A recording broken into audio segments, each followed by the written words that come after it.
asu kok dilotes. Marsudi Mreh Rahayu. Ane kok ora kaya ora ngerti kemliwere Petruk.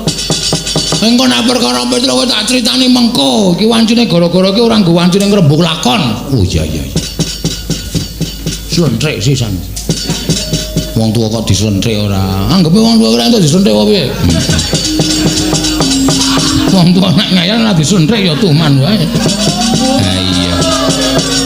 Ki mau wis ngaturke ya kuwi lelagon jenenge Sudah Gembira, Gembira Loka.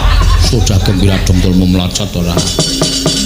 Gembira Loka. Aku krungu saka kadoan apik tenan. Iki apa to anu rering Supitan. Aku nek kelingan ana wong Supitan ki mrinding isian. Waduh. Mrinding ki ngopo? Ayo kelingan jaman leku Supit biyen jan wis. Ngrekoso. Umure pira biyen Supit kuwi? 26. Waduh. 26. Heeh, karang sing biyen ki wis ning pulih. Lho. Wah, barang aku ndek bojo ya dipertanyakan. Terus Supit meneh aku. Wah, ngeri tenan. Wonge nggawa bendho mingis-mingis kae.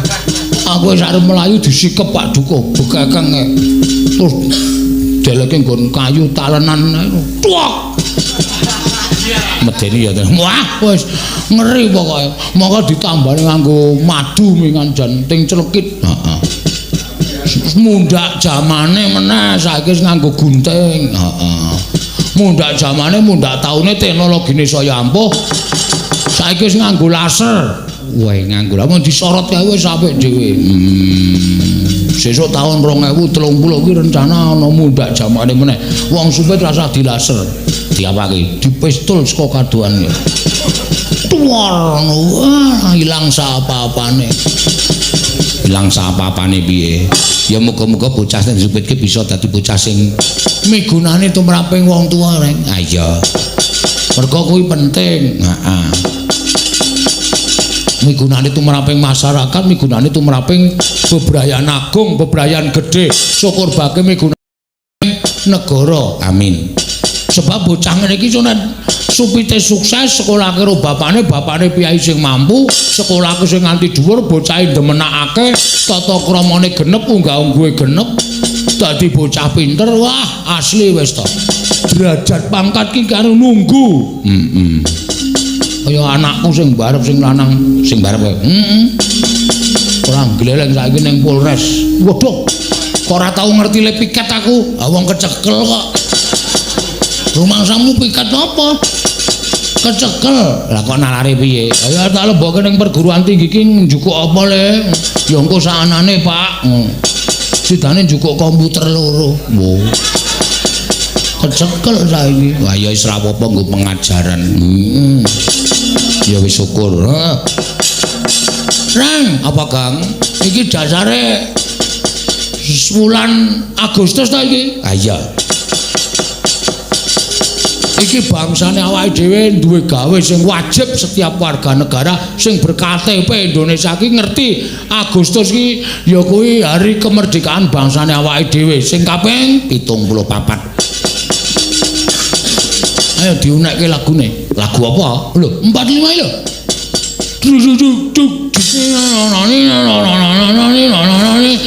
Kalau kae genderane ku mlebet kowe ku paham ora kowe? Ngerti. Wah, cah seni ora ngerti 45. Ngerti ming 76. Ayo karang ku ya enak ya padake. Ranggepe sampe naik dhewe. Wah kudune ngerti 45 ki lagu wajib sing wajib diunekke. Heeh. Monggo kanca-kanca wis sumadya, kanca-kanca selalu siap setiap saat. Pokoke Rexona. Kok Rexona ya setia setiap saat. Semongso-mongso didhawuhi iki mung kari nuthuk. Wah iya. Ya coba kayak apa? Ya muni Mas, monggo.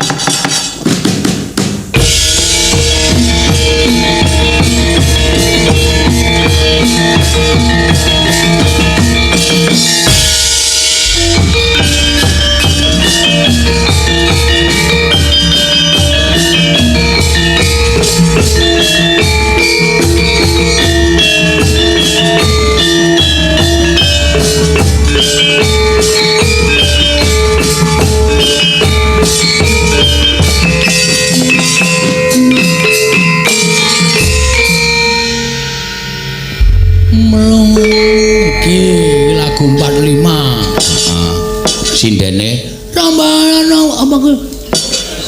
Rambate Ratahayu. Oh lupis kontul baris. Kontul kok baris ya? Embuh.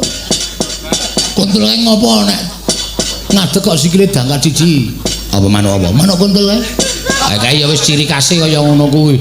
Manuk kontul kae nek sikile diangkat siji iki sebabe apa? Ciri khase ngono kuwi goblok. Diangkat kabeh ambruk. Wah. Ada? Iya. Ya edian tenan. Tak tunyo lho reng kok nek mentake aku ora. Aku ki mengiyakan kok. Mangga. Rambate ya. Rambate Ratahayu. Holo bes konton bare.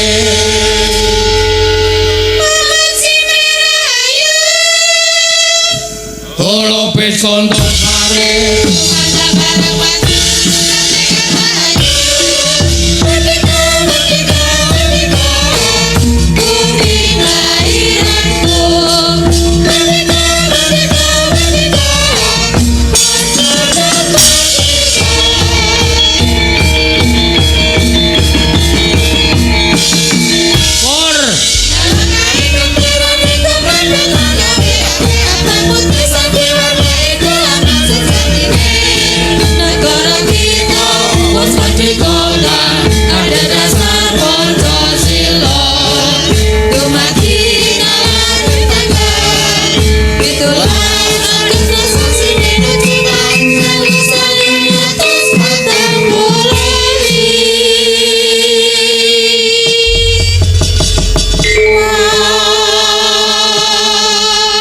Racikan iki mau rong kompak.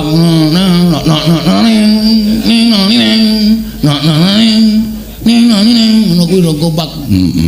Iso ditandani? Iya. Nek ora kena ditandani ya dilondrekke iso. Rambate Rata. Lanang apa wedok, Kang? Padha wae. Men gemantung tangane. Nek ngene wedok. Wis mau wak tutuk kowe ngece kowe ya ta. Kaya genti ngece aku nek ngene wedok, nek ngene lanang. Mbok ganti. Ayo ben aku wis ngono ra. Kakung ya. Kakung. Jam piro to iki?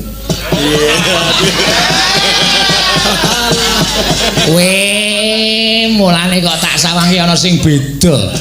Bagong teko kok kerap-kerip. Waduh jame anyar. Yombangane dienggo diceceh ora ana gunane rak dicentelke to. Ah iya ya syukur. Le tuku pira? Le tuku pira? Murah iki mah. 2000. Lho. Kok 2000? Iki menglentone nglempar bola kok. Oh. Nggon tontonan kaya aku muncalke bal mlebu ning nggon jam. Aku entuk jam. Wah. Cocoke karo nggon aku saiki nggon aku 2:30. Ngawur. Mbok ngerti wektu. Menamu sampira? 6 ngono. Nek iki ora blandang, nek iki rusak nek kuwi. Ben gantine jarum dodoman. Jarum dondom.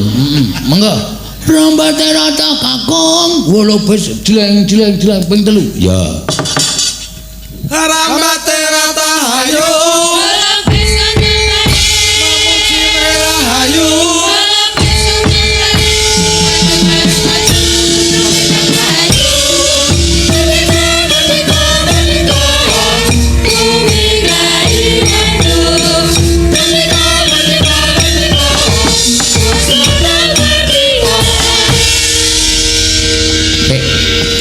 tembange cara mbiyen karyane sapa? Ki Nartasabda. Kalau kae kenterane ku mlebetang awe-awe abang putih sang diwarnai ku lambang sejatine negara kita wis merdeka kang adhedhasar Pancasila. Kok kowe memen donong ki piye? Nek kowe nyata apal iso dawuh setiap aku nembang aku mandeg langsung tok saut. Siap. Wadah kowe ora. Siap nyaut, siap. Kalau kae kenterane ku mlebetang awe-awe abang putih sang diwarna.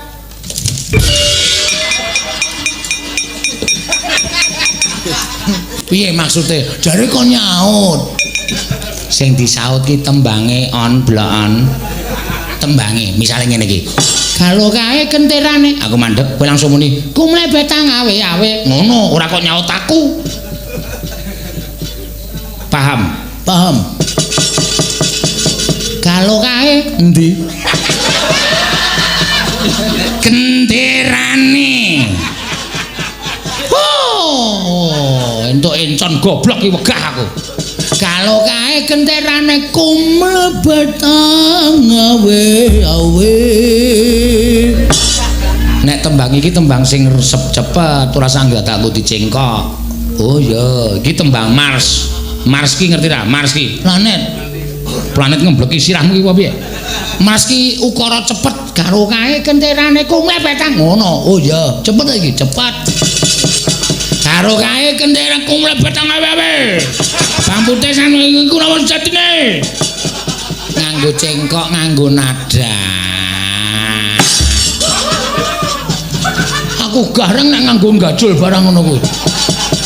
Wong mung gara-gara sedirae kok nganggo gajul barang. Kowe soalé goblok banget. Kalau kae kendaraan kumlebetang awe-awe. Cocok. Abang putih sang duwe warna iku lambang sejatine sip negara kita. Negara ini sapa? Wis merdeka kang adhedhasar Pancasila. Dumati kalaning tanggal 17 Agustus sasine nuju taun 1904. Kok kurang ya, Reng? Coba baleni. Nuju taun 1940. Lho. Kok sudah meneh? Coba baleni. Nuju tahun 1900. Lho iki sudah oke banget iki. Ngene ya, Kang, ngene ya. Munggah iki kurang. Nuju tahun 1900. Tos munggah iki 100. Wah, berarti nek 1000 medun. Nadane nuju tahun 1945. Iya bagus. Lanjute Marsudi nuntun asu. Ayo padha dilotes. Haram. Najis. Asu kok dilotes. Marsudi mreh rahayu. Marsudi merayu. Holobes? Hah? Holobes? Aku nanggo kopes. Holobes kontol baris. Holobes kontol baris. Tumandang bareng maju. Tuwake. Foto cakepane apa to? Tumandang bareng maju, he? Tunggal tekad ra kok trupake. Tunggal tekad ra ayo merdeka bumi kelahiranku merdeka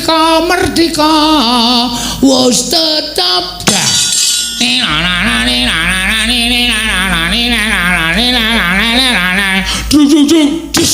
wah nyiyep ya cocok. Kalau kae kentir, wah pokoknya apik nek tembang kuwi rasa digagas pokoke apik kok. Ngobarkan semangat. Heeh. Rasa nggo oreke nembang kuwi wis kobar-kobar. Caidan ora. Ayo karo nembang sing alusan, kaya mau sing alusan kok ora ana rumangsane ora. Diaturake. Truk, ngene ndi, Truk? Angele nang kene iki nek biasane gara-gara nganggo Petruk iki sok nyuwara Petruk dhewe. Ngomong-ngomong iki mau. Iki mau aku sing muni. Nyuwun. Ya. Rasa sing angel-angel tur sing kepenak. Ya. Sintom parisana. Banter, sero, kleru. Apa kok iso njaluk? Sintom parisana.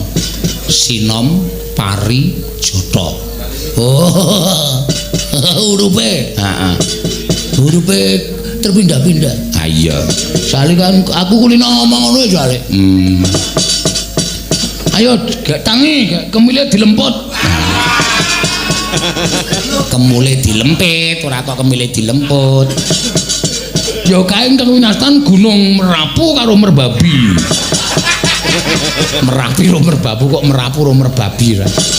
Sapa sing arep kepareng nyinom parijata? Aku tak nyuwun suarane. Sapa iki sing urung nembang ki ya? Prastiwi iki nang ndi karo mangsaku ana sing kenal ya. Dhewe kejaba nyinden yo melu kol kampus barang kuwi. Bis-bis jurusan ngendi-endi iki dimene mbangane nganggur nang omah. Ngondek turi. Heeh. Ya. Mbak Ayu weh, aku nek sing halus-halusan klasik-klasikan ki nek suarane ora Yo. 3:15. Walah saiki rendet. Iki jam 2:30 kliwat kok 3:15. 3:15 ki angkane jarume dawa nang ndi? 30. Wah. Ono kok tuku jam. Nek angkane jarume cilik neng angka 2. Heeh. Terus jarume gedhe neng angka 30, neng angka 30 ki jam pira? 10:30. Goblok ta? Goblok ora ngerti hitungan kok tuku jam. Aku ki mung manut suarane. Engko ora drongkas ni waro. Iki 3:30 iki. Wah ya cocok. Ya.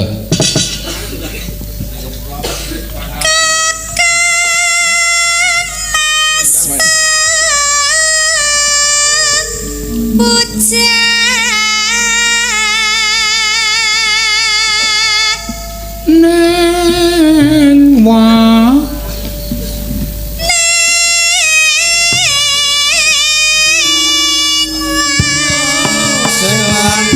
seniman sing maton seniwati ayane wah karo boleren ya kok.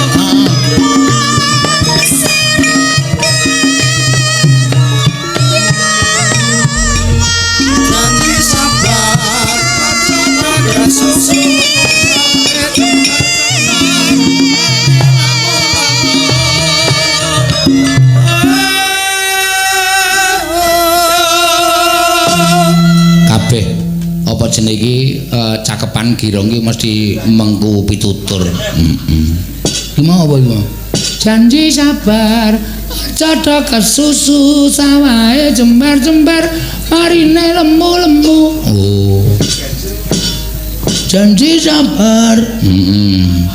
Aja kesusu sawahe jembar-jembar.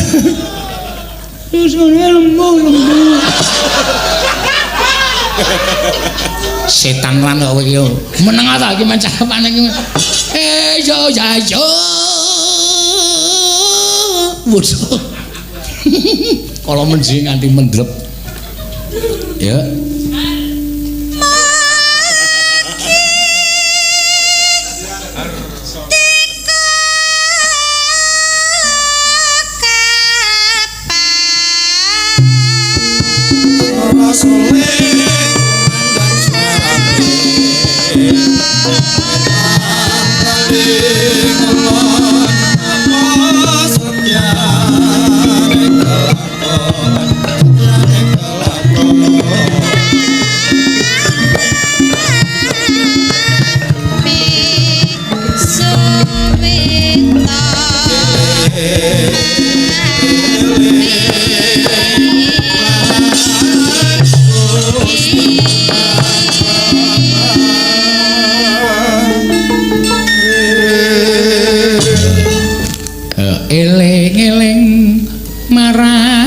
Gusti kang peparing wis direnovasi.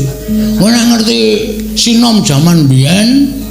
Eleng kodhok ijo mlebu jaring mengono kuwi. Saiki wis diganti direnovasi kudu eling mang peparing.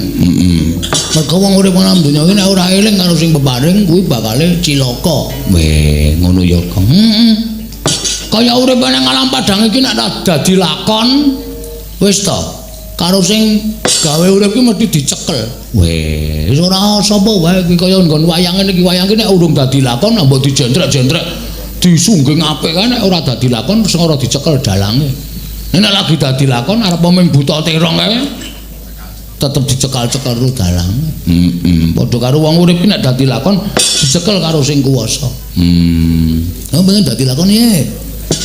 Tak cekelke polisi. Mbok sing apik nek ngomong wis tau ya kowe. Wis tau.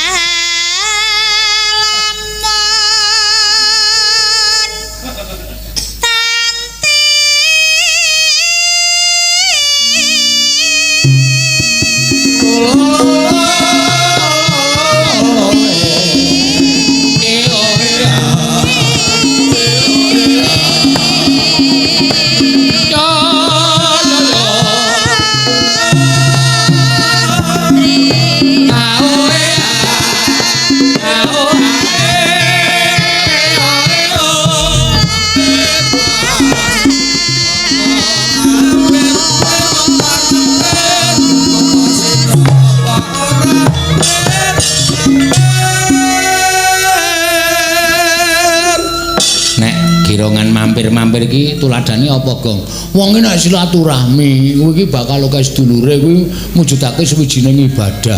Mampir, Mas, monggo mampir. Bir mampir apa sida apa ora? Aku arep silaturahmi apa ora? Silaturahmi apa ora? Arep silaturahmi iki bisikan yang baik, tidak silaturahmi kuwi bisikan sing ora apik. Edian tenan. Bagong wis ngarani. Jeneng kowe mung perlambang kok. Bagong saka huruf B A G O N G. B. Bahwasanya orangnya sederhana. A. Akulah yang selalu menghibur para teman-temanku. G. Ginilah keadaanku sebenarnya. O. Olah swara, olah tetembangan, olah budaya yang menjadi keahlian Bagong. N. Nasionalisme saya orangnya. G. Ginilah orangnya. Dia kok main ginilah. Nek krungu Mas Bagyo muring-muring lho iki iblis ah kae. Gareng Semarang. Ya, maka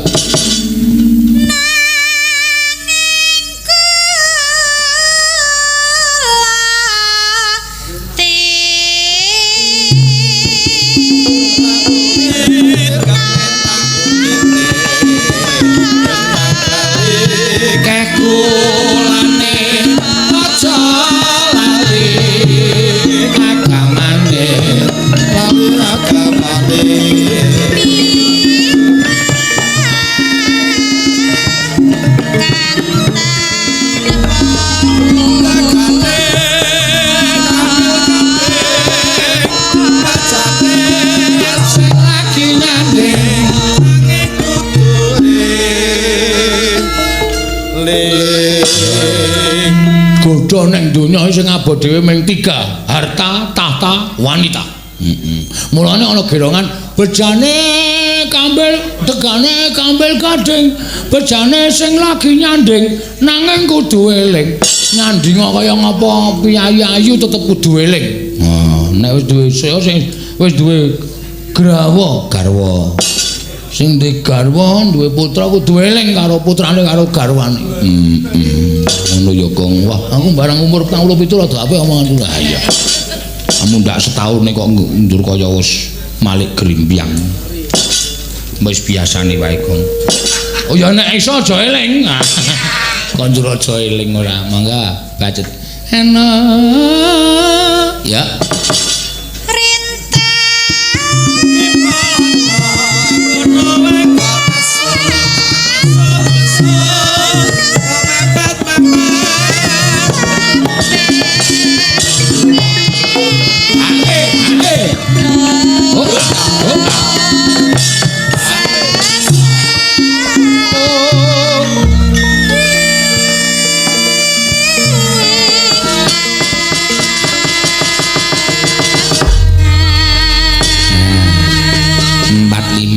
Sinom Parijata isih ana sing kepareng nyuwun iki mau Gong. Apa? Banyumasan ya diaturake Raden Arya Werkutara. Nyata lamun Satria Njodipati sing nyekar Mbak Rido. Ya kaya apa Mbak Rido? Rasah mandap ning kono wae rasah wis bengi. Mandane esok ora apa-apa ya, Pak? Ora apa-apa. Mandar ngisuk ora apa-apa. Wong endi? Wong Majenang. Oh, Cilacap. Raden Arya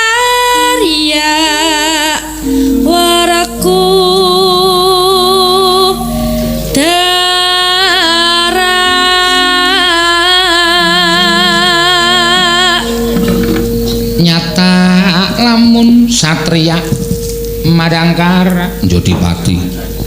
Madangkara iki Brahma Adian Serat Jiwa. Wah, kok iki siapa to, Kok? Aku mbiyen seneng banget ya. Nganti kamarku tak tempeli Brahma. Wah, ayo saya. Isih kelingan ku jaman lekak ra enak. Adine Brahma kuwi mentile kuwi? Heeh. Mantili kuwi.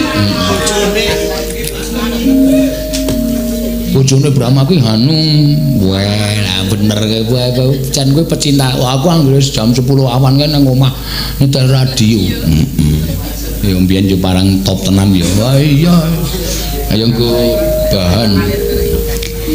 Nyata lamun Satria Njodipati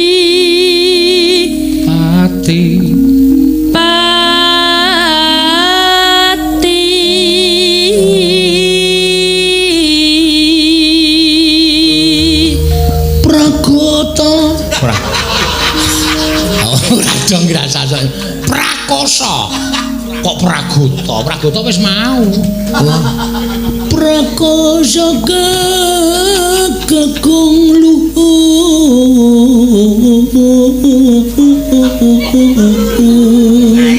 Wah, sing kaya apik tenan iki mah ora sengaja kon baleni ra iso. Kok ngerti kowe? Ya.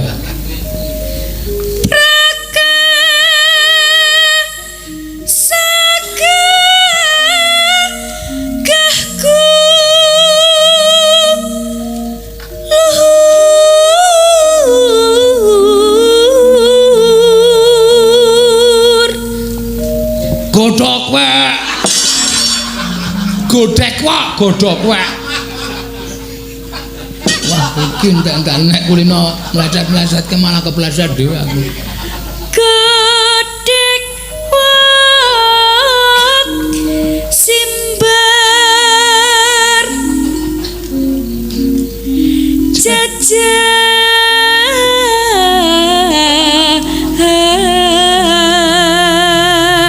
jajah ya ning dodo. Dada iki dadi jajah. Oh, cara Banyumas.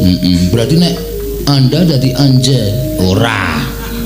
Ya tetep wae. Anja. Yen ngandika gereng pindah guntur. Tak kira nek gereng-gereng klebon gundul. Ora. Gundul. Wah, pecah siramu wis cerewet bae kok.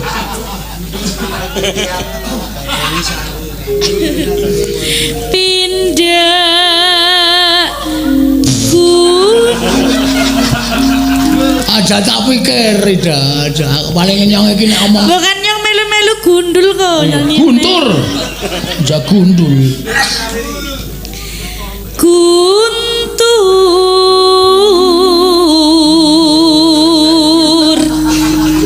dasar Satria Prawira dimeja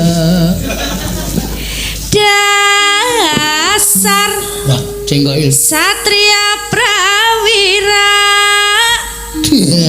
siar Rama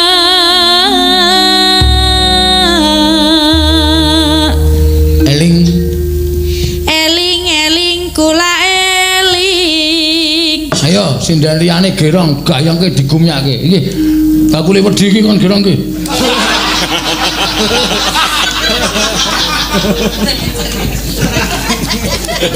Pas sindan kok tunake bakule wedi ora.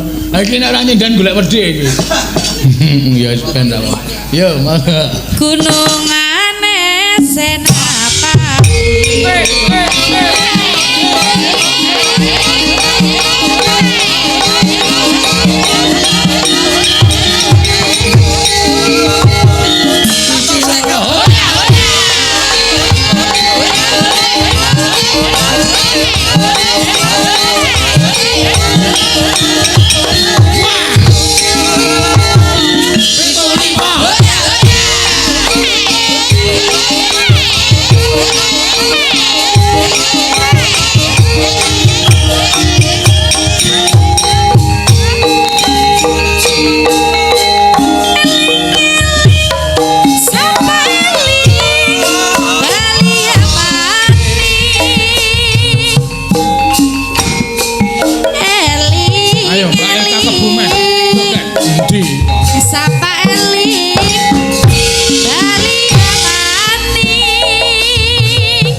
nano neno neno neno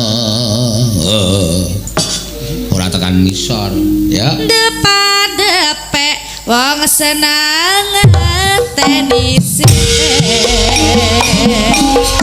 jenang keras bubune katukaran jenang beras bubune katukaran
ta nek Banyumasan ki. Jan kaya wong ngunggahke gendheng. Heeh.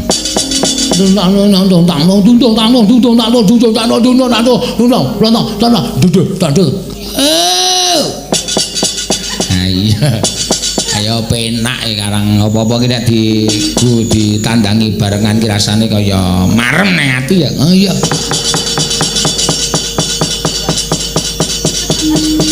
Reng, apa?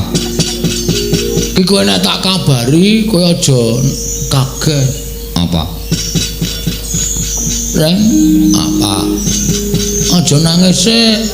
Wong urung tak kabari kok wis nangis. Apa? Aja tok kabarki ning aku, kabarno ning bapak. Nek tok kabarki ning bapak malah bapakku gandang ngrampungke. Nek tok kabarki ning aku malah ora iso maro bapak. Lah kowe iki anak tuwa. Anak tuwa ning aku ki nek kono maro bapak ki engko mesti seling surup. Wong laire padha karo aku, pasarane padha ngono mung kantil-kantilan iki biasa karo bapak. Ya wis engko tak omong karo bapak sing penting adik sowan ngersane bapak iki mergo ana bab lelakon sing ngembet karo adimu. Siapa? Petro. Petro ngapa? Petro mau perang karo Prabu Baladewa. Kena nenggala Petro mbuh mati mbuh urip. Petro kena nenggala? Ora. Alhamdulillah. Kowe ketoke ngono ning jebul asline wis sengit karo Petro. Ben bocah wani karo wong tuwa mbok semen. Yo sowan yo, yo disowani yo. Ayo. Janeng yaning kaloka kadi langit